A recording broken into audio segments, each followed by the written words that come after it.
In the decades following the end of the Second World War, millions of documents were sealed in vaults, locked away by governments who feared what their contents might reveal. Some were deemed too destabilizing for the public, others too compromising for the victorious nations who had sworn to uphold truth and justice.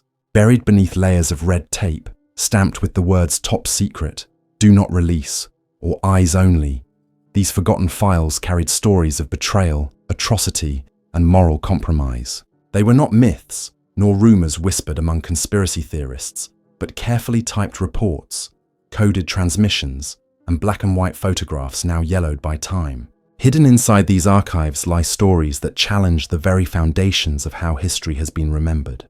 They describe not the clean narrative of liberation, but the shadow world of covert experiments, erased atrocities, and clandestine pacts struck in the smoke-filled rooms of wartime intelligence. As we peel back each classified page, what emerges is a portrait of a war darker and more complex than the history books admit. These are not tales of honor and victory. These are stories the world was never meant to hear.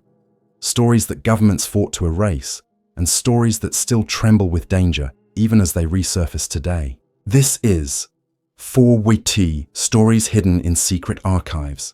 Chapter 1. Classified Experiments Beneath Auschwitz. Tunnels.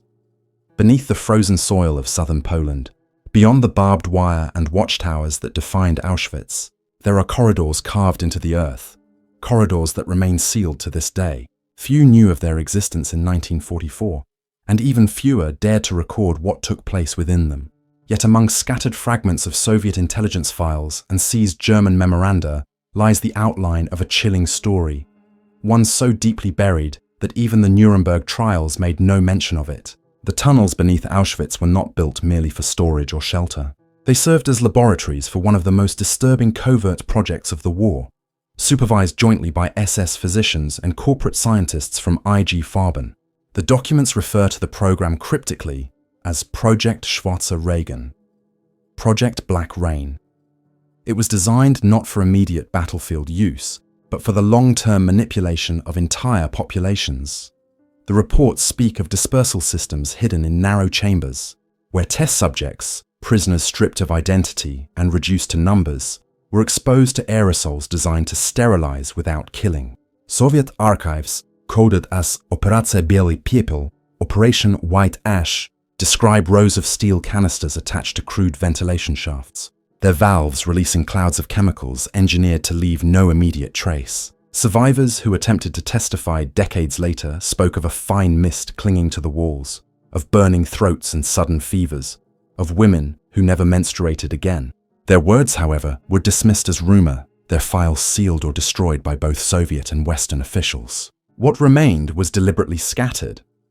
An unsigned German memo dated October 1944, a Soviet intelligence map of the tunnel system drawn in shaky pencil, and fragments of IG Farben correspondences intercepted by British censors but never released to the public.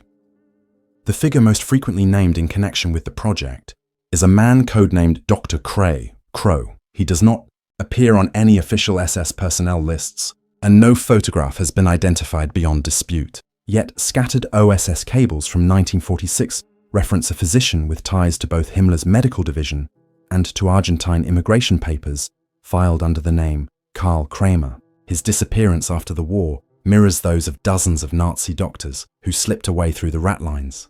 Networks aided by sympathetic clergy and the complicity of officials eager to recruit scientific minds for Cold War agendas. In a declassified 1953 CIA memorandum, redacted nearly beyond recognition, a line survives. Crow's notes on aerosol sterilization, acquired via Buenos Aires Channel, of strategic value for future contingencies. This single sentence confirms what survivors had whispered. Their suffering was not forgotten but recycled, adapted, and hidden under new banners of national security. Inside the sealed tunnels, equipment remained intact long after Auschwitz was liberated. When the Red Army advanced in January 1945, their engineers mapped several underground chambers, but recorded in their files a chilling directive: do not disturb contents, to be secured until further notice.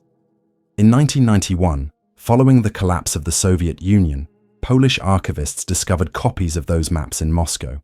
The diagrams were marked with stark black X's, each representing a sealed chamber. Margins carried handwritten notes in Russian, warning of residual contamination, ventilation advised only with protective gear. To this day, access is forbidden, the entrances welded shut under the authority of Polish security services. The official reason remains public safety, but within closed circles, there is acknowledgement that the tunnels conceal evidence too politically dangerous to expose.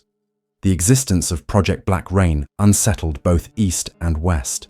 In Washington, analysts feared public disclosure would undermine the moral authority of the Nuremberg trials, which had already carefully selected which crimes to emphasize and which to omit. A 1947 State Department memorandum recommended complete silence on aerosol program, unless Soviet disclosures necessitate rebuttal. In Moscow, the NKVD catalogued the evidence but chose not to publicize it, calculating that such revelations could weaken the fragile cooperation with Western powers during the post-war reconstruction. The files remained buried, referenced only occasionally under cryptic headings in Cold War intelligence exchanges. One British MI6 officer, reviewing captured German science records in 1951, scribbled a margin note: "Too close to our own studies.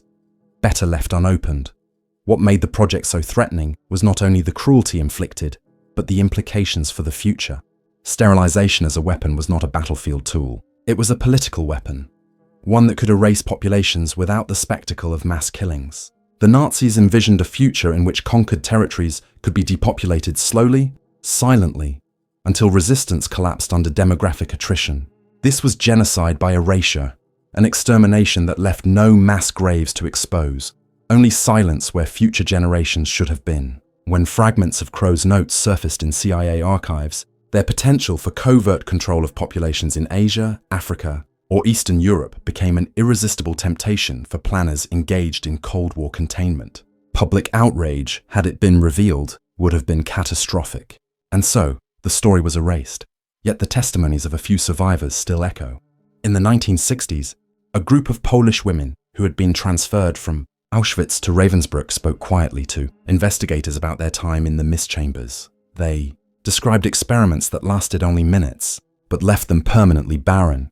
Their words were dismissed in official proceedings, filed under unverified witness claims. But their accounts matched the Soviet maps, matched the intercepted IG Farben letters, and matched the strange CIA memorandum referencing Crow. Decades later, historians reviewing these fragments began to piece together the pattern. What emerged was not fantasy, but a chilling glimpse of a program that bridged Nazi racial ideology with the emerging science of aerosol chemistry. It was a weapon too disturbing to acknowledge, and thus one destined to remain buried. Today, as the sealed tunnels rest beneath the soil of southern Poland, the silence surrounding them grows heavier.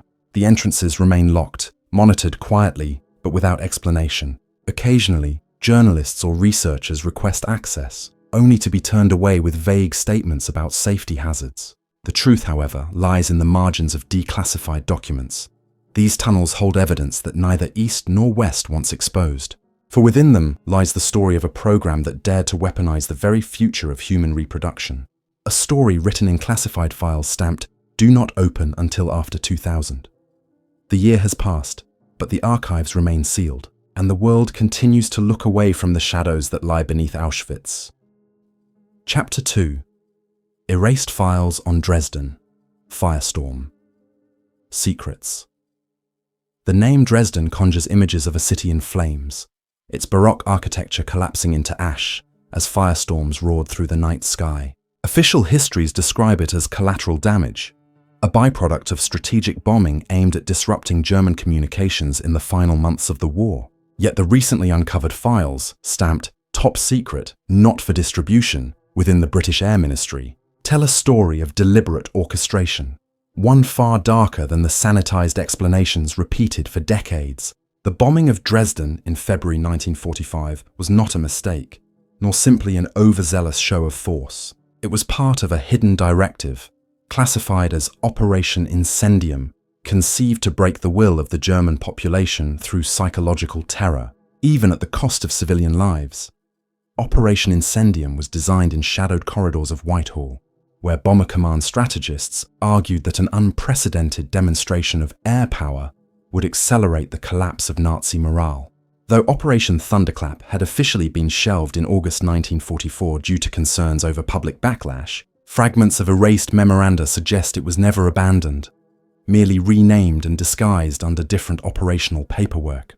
In one surviving communication between Sir Charles Portal, Chief of the Air Staff, and Arthur Bomber Harris, Commander-in-Chief of Bomber Command, the phrase "maximum visible destruction" appears underlined twice, followed by a directive for civilian centers of symbolic value.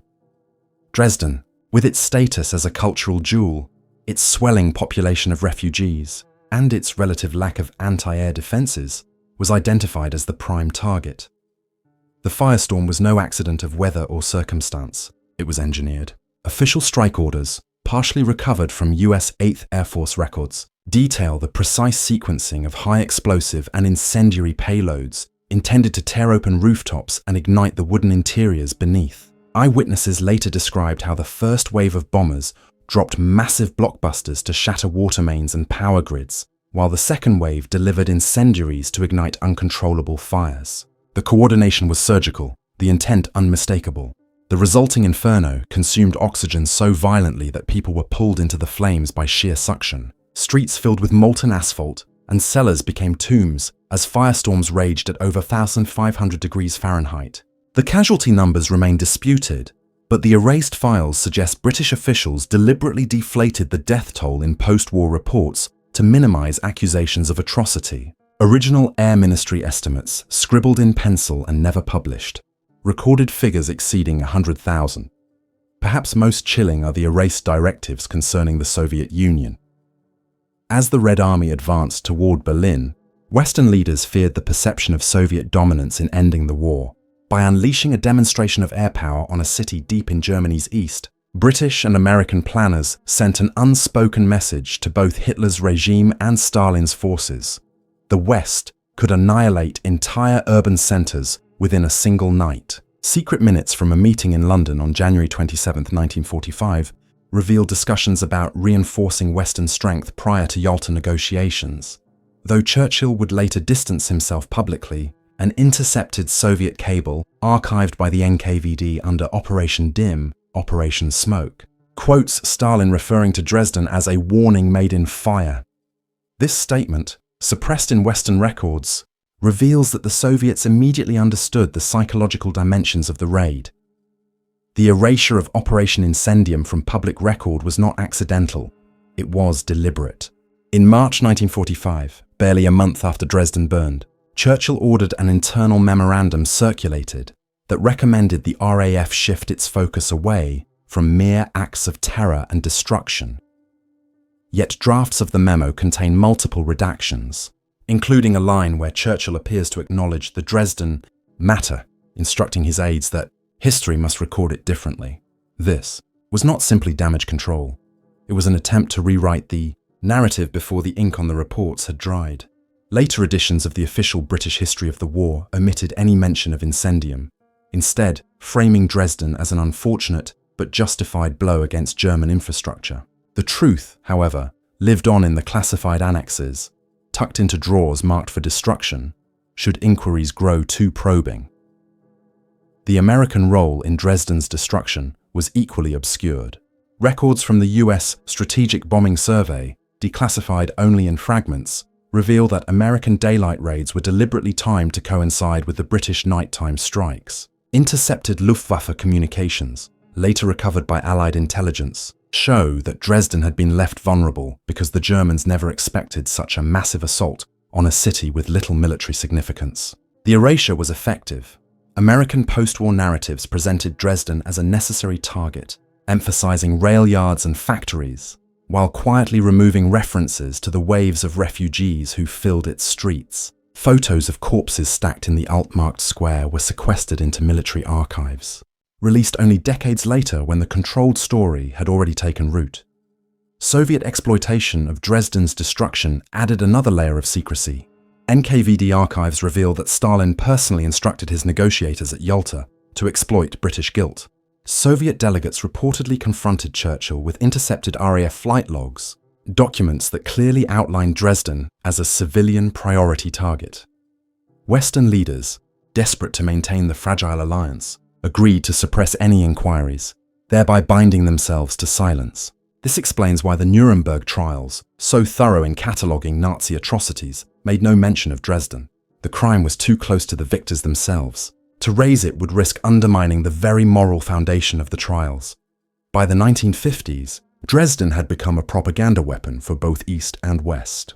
In East Germany, the ruins were preserved as evidence of Anglo-American barbarism, a narrative fueled by Soviet intelligence releases that highlighted only fragments of truth. In the West, Dresden was reduced to footnotes, dismissed as a tragic necessity in a war of total annihilation. Only in the shadows of declassified files does the full scope emerge. The deliberate creation of a firestorm, erased from public record, designed not to destroy a military target but to send a message of terror to both enemy and ally alike. Today, the erased files remain unsettling reminders of how history can be rewritten by omission. Operation Incendium was real, even if it no longer appears in official war histories. The charred streets of Dresden, the blackened stones of the Frauenkirche, and the unmarked graves that dot the Saxon countryside are monuments to an atrocity buried not by denial, but by careful editing. When we walk the rebuilt streets today, lined with tourists and glowing storefronts, we tread over the ashes of a city that was chosen, not by accident, but by design. And deep within the archives, stamped with warnings that they must never see public release, the erased files on Dresden continue to whisper the truth. That fire can be used not only to destroy, but to manipulate history itself. Chapter 3. Forbidden: Pact between OSS and Gestapo. Among the most sensitive documents locked within the vaults of US intelligence lie fragments of a story that still provokes unease among historians and silence from officials. It is a story of negotiations conducted not across enemy lines with white flags, but in the dimly lit apartments and quiet cafes of neutral Switzerland, where the agents of the Office of Strategic Services, the forerunner of the CIA, sat across from emissaries of the Gestapo. These meetings, concealed under the codename Operation Eclipse, did not concern the liberation of concentration camps or the surrender of Wehrmacht divisions. Instead, they were transactions, information in exchange for immunity, betrayal disguised as pragmatism. For decades, even whispers of such dealings were dismissed as conspiracy. Yet with the release of redacted CIA memoranda, the testimonies of former intelligence operatives, and the discovery of Vatican diplomatic cables, the outlines of this forbidden pact had become undeniable. The timing was crucial. By late 1944, the Nazi regime was collapsing. The Red Army was storming across Eastern Europe, and the Wehrmacht was bleeding out on both fronts. But within the ruins of the Reich, the Gestapo still held something valuable: detailed knowledge of Soviet troop movements, partisan networks, and intelligence operations stretching from Warsaw to Prague. For Washington, already envisioning a post-war struggle with Moscow, this information was irresistible. And so, in December 1944, OSS officers operating under diplomatic cover in Bern arranged clandestine meetings with Gestapo intermediaries. The Vatican, already implicated in smuggling Nazi officials through its corridors, facilitated introductions. A priest whose name remains redacted in surviving cables acted as courier, shuttling messages between American handlers and SS Brigade Führer Walter Schellenberg, chief of foreign intelligence within the Sicherheitsdienst. One recovered OSS memorandum, dated January 1945, contains a chillingly straightforward summary. Gestapo offers Soviet dispositions in Poland, price, immunity, and relocation assistance. The author's name is blacked out, but the paper trail connects to Alan Dulles, then head of OSS operations in Switzerland, who would later become the first civilian director of the CIA. Dulles's correspondence, heavily redacted, refers obliquely to Eclipse contacts and the Bern Channel. Though defenders later insisted these were informal exchanges, the evidence suggests otherwise. Soviet files captured after the war include decrypted German communications in which Gestapo officers report that American envoys offer safe haven in exchange for maps of Soviet deployments. The NKVD, aware of these maneuvers, circulated warnings under the codename Operacja Teni, Operation Shadows, though Moscow chose not to publicly expose the Americans, preferring instead to hold the evidence as leverage. The implications of such a pact were profound. The Allies had publicly committed themselves to unconditional surrender, a principle declared at Casablanca in 1943. Any negotiation with Nazi officials, especially those of the Gestapo, violated that pledge. Yet here were American operatives considering arrangements that would allow war criminals to escape justice in exchange for intelligence on their supposed ally, the Soviet Union. Among the names whispered in these files are individuals later identified in post-war Western intelligence services. Some resurfaced as consultants for anti-communist operations in Eastern Europe, their pasts scrubbed or minimized. The CIA's own declassified Project Paperclip files, though primarily focused on scientists, contain cross-references to intelligence assets whose origins trace back suspiciously close to Gestapo ranks. The Vatican's role further deepens the shadows. Surviving diplomatic cables reveal that Vatican representatives argued the preservation of European Christian leadership justified providing channels for select Nazi officers to evade Soviet capture. Through monasteries, refugee centers, and falsified identity papers, figures once sworn to the Reich were moved quietly into Italy and onward to South America. OSS officers, desperate to maintain deniability, used these same routes to spirit away Gestapo informants who had agreed to share intelligence. In the margins of one Vatican cable, a handwritten annotation reads, "Coordination with Eclipse successful. Awaiting further directives." The fact that this note survived at all seems almost accidental, given how thoroughly other traces were erased. The forbidden nature of these negotiations explains their near-total absence from official records. At Nuremberg, where the Gestapo was declared a criminal organization, no mention was made of American contacts with its officers. Witnesses who might have spoken of such deals either remained silent or were themselves protected under new identities. In Washington, documents referencing Eclipse were buried under layers of classification, sometimes disguised within unrelated file headings. A 1957 CIA review of sensitive wartime operations concluded with the chilling recommendation: certain OSS Gestapo contacts remain unacknowledgeable in perpetuity. Disclosure endangers NATO cohesion. The phrase "in perpetuity" appears underlined, a recognition that some secrets, once revealed, would corrode alliances still vital in the Cold War. The moral implications were staggering. American officials who had stood before microphones denouncing Nazi brutality were at the same time bartering with its architects, not to save lives, but to secure an advantage against a future enemy. Survivors of Gestapo prisons and camps would never know that their tormentors walked free under American protection. And yet, as the Cold War deepened, these former enemies were recast as assets. Their expertise in infiltration, interrogation, and counterinsurgency deemed too valuable to waste. In secret CIA training manuals from the 1950s, methods described for suppressing resistance movements bear unsettling resemblance to Gestapo handbooks seized in 1945. The line between victor and vanquished blurred, rewritten in the ink of classified memos. Soviet exploitation of this betrayal added another twist. Though Moscow never publicly revealed the full extent of OSS Gestapo contacts, the NKVD used fragments of the story to fuel propaganda campaigns. Pamphlets distributed in Eastern Europe during the late 1940s accused the West of harboring fascists, citing unnamed American pacts with Hitler's police. At the time, these claims were dismissed in the West as exaggerations, part of the Soviet disinformation apparatus. Yet decades later, as classified files slowly emerged, those propaganda lines appeared less fictional than once believed. The Soviets had known, but they had chosen silence. Silence that gave them leverage in diplomatic confrontations stretching from Berlin to Korea. For the families of the missing, the implications are even more haunting. Certain Gestapo officers who vanished after 1945 were long presumed dead or executed. Yet their names surface faintly in immigration records from Argentina, Chile, and even Canada, often under aliases. Some appear in CIA files as consultants for counter-communist activities. One file, declassified in 2003, mentions a Central European source, reliable former police officer, providing intelligence on Soviet operations in Czechoslovakia in 1948. Cross-referencing. Details suggest this source was once implicated in Gestapo-led deportations in Warsaw. His crimes erased, his identity remade, his usefulness prioritized over justice. Operation Eclipse remains largely hidden, its files shredded, its witnesses silenced. its traces erased or redacted into obscurity, yet enough fragments remain to outline its terrible reality.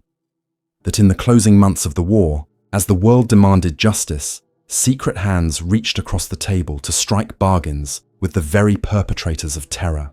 It was a pragmatic calculation, justified in the language of national security. But in the flickering light of those Swiss cafes, under the gaze of Vatican couriers and OSS handlers, morality was sacrificed for power. The forbidden pact between the OSS and the Gestapo did not end with those meetings. It echoed into the Cold War, shaping alliances, protecting war criminals, and leaving unanswered the question of how much victory cost the victors themselves. Chapter 4. Hidden Soviet Atrocity in Katyn Forest. The word Katyn has become synonymous with mass graves, blindfolded prisoners, and the bitter struggle over historical truth.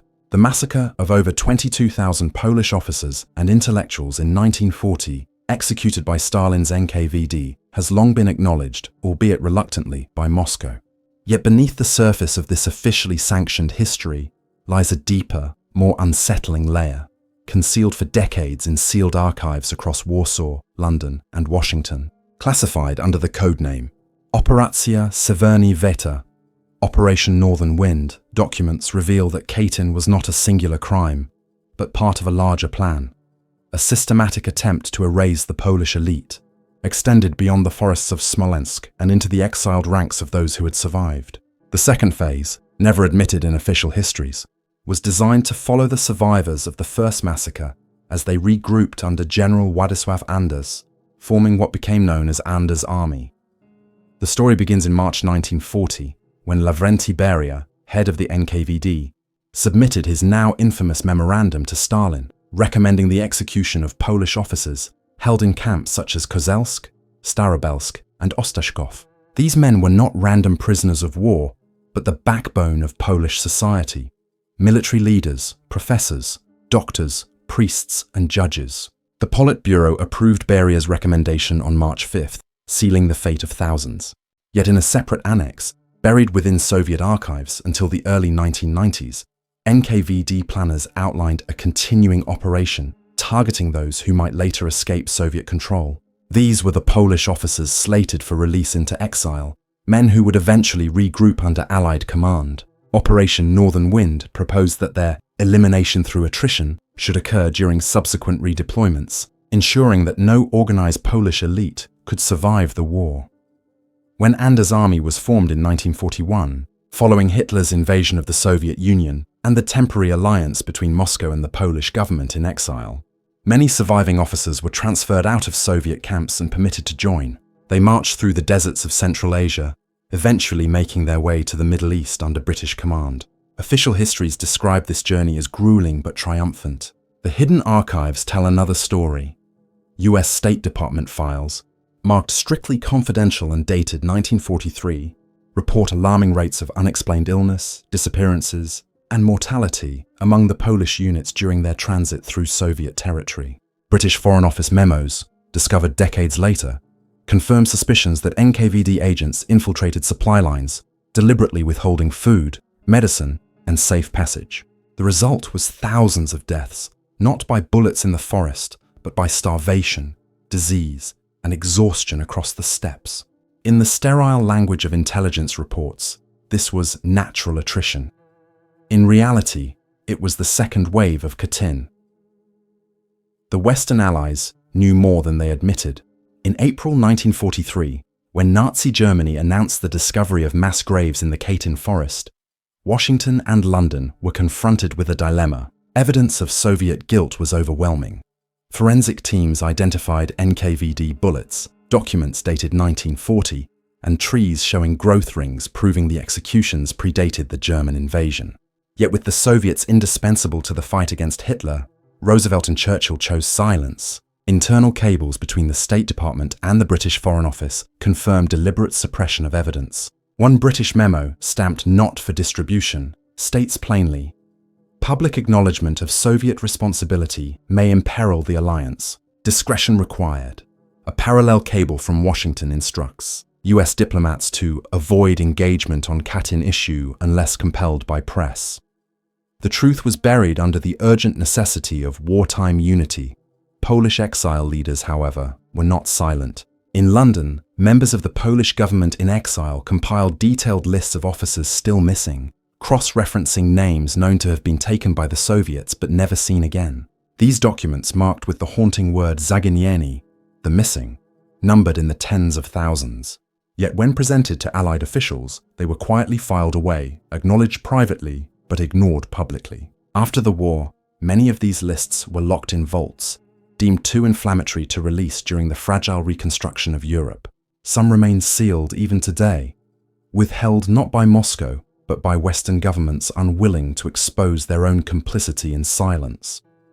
The Soviet cover-up extended into post-war decades. At the Nuremberg trials, the massacre was cynically attributed to the Germans, despite objections from Polish witnesses. Soviet prosecutors presented fabricated evidence, including falsified dates and coerced testimonies. Western prosecutors, though unconvinced, allowed the charge to stand in the interest of maintaining Allied unity. It was not until 1990 that Moscow officially admitted NKVD responsibility, and even then the admission was partial. Operation Northern Wind, the second phase, was never acknowledged. Files declassified in Warsaw after the fall of communism suggest that as many as 6,000 additional Polish officers and intellectuals perished during their evacuation through Soviet territory, their deaths erased from official counts. Their names remain on the zaginieni lists, their fates never recorded in any treaty or tribunal. For decades, Polish families searched in vain for answers. Survivors of Anders' army who lived to see the war's end recalled comrades who simply vanished during the march across Central Asia. Some succumbed to illness, others disappeared into Soviet hospitals never to re-emerge. Testimonies collected in exile communities describe NKVD officers separating men from columns under pretexts of interrogation, after which they were never seen again. Western intelligence agencies collected these testimonies, but classified them, fearing the political fallout of exposing Soviet betrayal while the Cold War raged. A 1951 US congressional investigation into Katyn hinted at broader Soviet atrocities, but was cut short. Its findings filed away under the classification sensitive foreign relations. What makes the hidden atrocity of Katyn so disturbing is not only the scale of the killings, but the extent of the cover-up. Western leaders, who proclaimed themselves defenders of justice, consciously suppressed the truth. Stalin's government, which demanded loyalty under the guise of anti-fascism, orchestrated the systematic erasure of an entire nation's elite. And when the graves of Smolensk whispered their testimony, the world turned away, calculating that silence was less dangerous than honesty. Even today, the full story of Operation Northern Wind remains shrouded. Polish archivists know the files exist. References surface in Soviet indexes, coded under innocuous headings, but access remains restricted, guarded by bureaucratic inertia and the lingering fear of what their disclosure might mean. Walking through the quiet woods of Katyn today, one finds memorials etched with thousands of names, each a testament to the brutality of the massacre. Yet for every name carved in stone, others remain missing, buried not in the soil, but in files marked classified. The silence around them is as heavy as the earth that covers the graves. And until those hidden archives are opened, the full truth of Katyn, its first and second phases alike, will remain incomplete, a wound deliberately left unhealed by those who feared the consequences of revealing how far betrayal reached.